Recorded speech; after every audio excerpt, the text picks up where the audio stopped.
What's happening?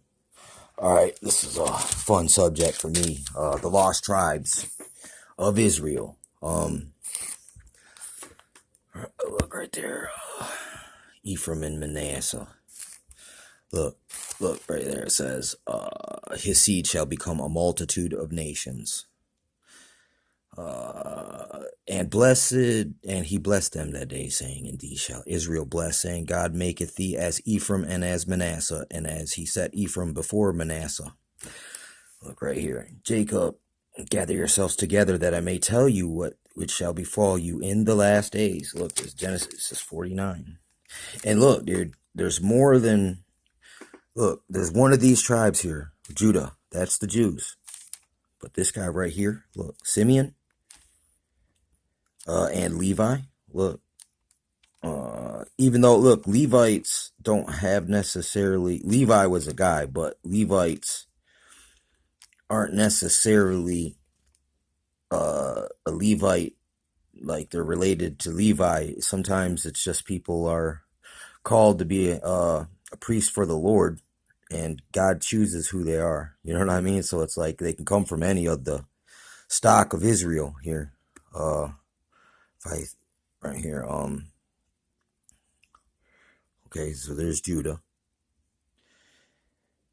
Simeon, Levi, Reuben, look, and then in this last one, Ephraim and Manasseh. Right here, this guy right here, look, Zebulon shall dwell at the haven of the sea, and he shall be for a haven of ships, and his border shall be unto Zidon. So Zebulon is, there's seafaring people within this tribe right here. Issachar. And there's a testament of the patriarchs as well, man. Issachar, Dan, Gad, Asher, Nephlati, and Joseph. And Joseph basically is Ephraim and Manasseh. So, it's like Dan right here, dude. Dan. Look. Shall be a serpent by the way, and adder in the path that biteth the horse's heel, so that the rider shall fall backwards. And it's like there's these people, the Vikings, they're called Danish. You know what I mean? It's really freaking crazy. But let me show you something here. Okay?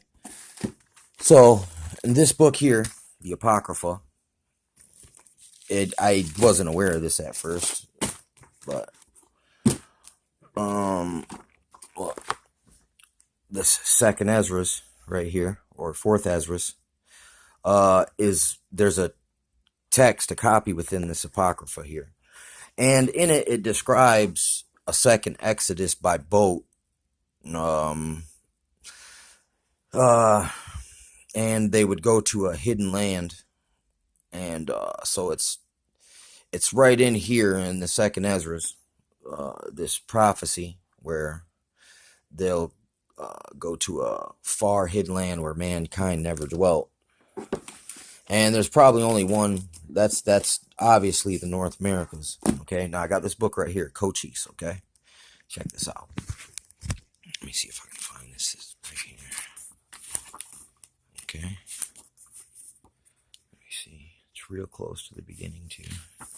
Okay, let's see right here. Right here, buddy. Look. After the Gadsden Purchase in 1853, the Mexican border moved farther south. And what's weird is that they bought this, I don't think from Mexico, but they bought it from Spain, okay? And Spain at one time had Jews in it, and then they kicked them out. At the same time, they kicked out all black people out of Europe, basically. And right here, look, Gadsden Purchase, and let me see here, right here, look, Genesis 49, look, Gad, a troop shall overcome him, but he shall overcome at the last. And look, these guys were overcome by the U.S. freaking cavalry, and the cavalry actually had to become Indian to fight these guys. It's documented in the book. It said that the cavalry came to fight these guys, and they were like, hey, who are them Indians? And then after they got up close, they were like, those aren't Indians, that's the cavalry. But the guys were fighting the Indians so long that they started to look Indian. And the Indians almost had trouble spotting them out for a second, which is a pretty cool freaking story.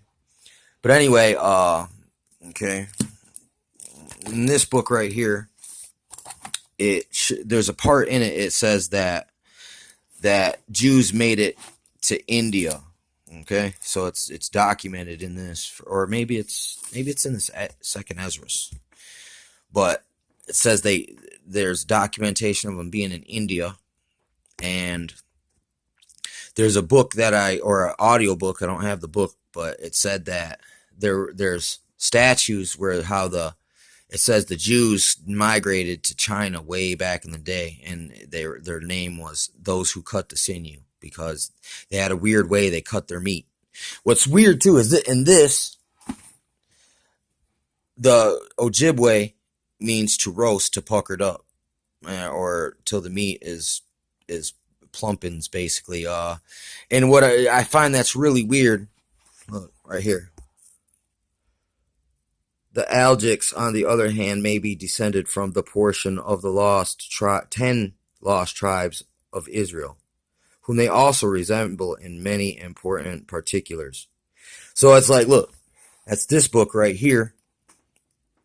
And this book was wrote in the like 1800s, man, and it's freaky that they've known this stuff that long. Okay, anyway, Spain, who had Jews in it, would have privy information like to this guy right here, and they would know that there was a hidden land out there, and to go look for it. And also, you got Danish here, and these guys are the people, the scouts who led the first Europeans or Templars to America, and then they had all these little ornamental sites around here and weird stuff, so, and then, you got the Zebulon here. So it's like you got Polynesians who inhabit all the islands over there, and all the way in from like Alaska to, South America. I would guess that's probably Zebulon. And Issachar, I've heard people say that they're the Spanish, okay? Or not the Spanish, but the Mexicans, not the Spanish, because the Spanish is kind of a ID, just like calling us Indians and you think we're from India, but we're from North America, and our origin isn't really so much known. You know what I'm saying? Other than we came from the ocean, on ocean migration. Let me see. Oh yeah. Anyway, Issachar, and it's like God's got a sense of humor, because it looks like it's a sucker, like, and it says that Issachar will become unto tribute. And what happened to all the Mexican and South American cultures? Look, Issachar is a strong axe crouching between two burdens. And what's funny is my woman always talks about how Mexican dudes come over here to America to work and end up sending money home to their family, but getting another family here because they're lonely. And it's too expensive to have their whole family move up here. So it's kind of like the whole thing, of having to go between two countries all the time for work. And also, he saw that rest was good and that the land was pleasant. Dude, South America and Mexico had massive earth and mound, aqueduct type growing apparatuses back in the day. And and another thing, any culture that can build a pyramid might have been at some time out of the lost children of Israel, because they built pyramids for the Egyptians. So anyone who came out in their ethnic background had certain knowledges and was privy to some of that information. So they got definitely the characteristics there, especially that one right there.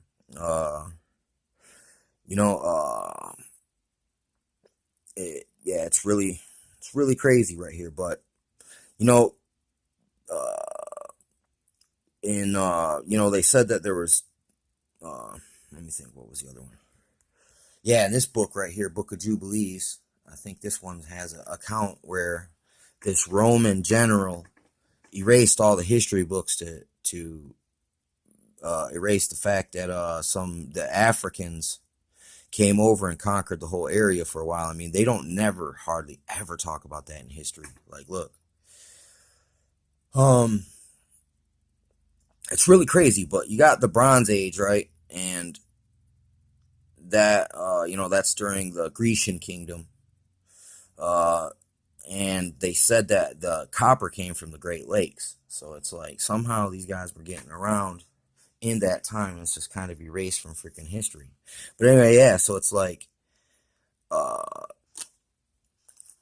there's definitely some strong freaking correlation here, especially with this in this Cochise book, the Gadsden Purchase, uh, and Genesis 49. Like, look, you can match the words up. And what's even weirder about it is that, like, look, I seen this Indian video where this woman was speaking in Ojibwa, and I heard her say Gad in it, and she also said Bene Ha, which is sons in Hebrew.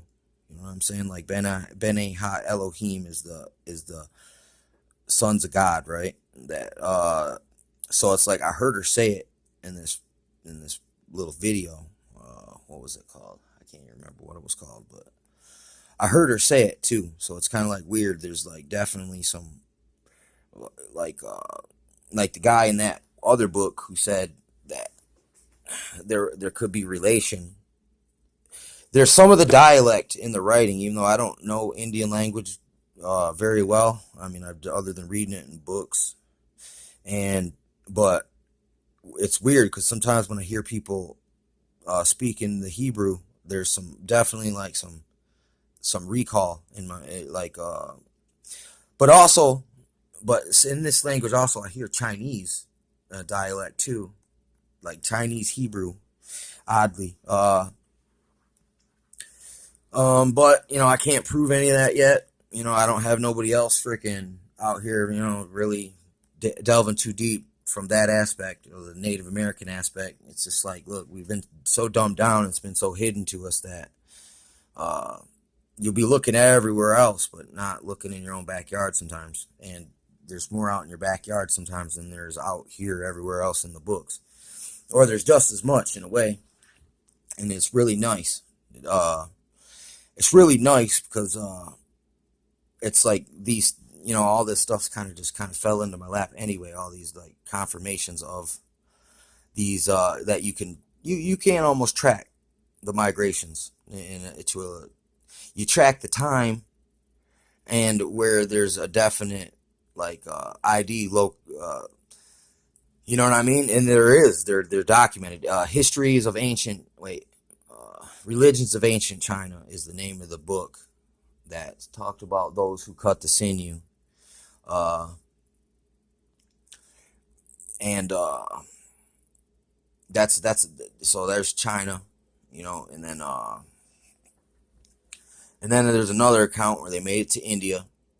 Then you got them fighting over there in Rome. You got them getting kicked out of Spain. I mean, look, look. You got Dan, and it's like this tribe's supposed to go rogue, and you see what happened with their mythos became the Nazis' Fourth Reich, an amalgamation of their, and I mean, if you read the Viking stuff, their religion is just the Greek stuff, just told in a different language. I mean, it's so easy to see that. And it's like there was time that the Grecians bought certain Israelite tribes for mercenaries, and so did Egypt. And there was even a seafaring culture that helped Egypt fight for a while, and then they left mysteriously. I mean, could that have been the Nefertiti or the Zebulon? It's these are there's you can kind of, there's almost enough info now to where you can almost prove certain things, but before it was kind of like you had to go way out on a limb. But it said everything hidden shall be revealed, so we just live in those times.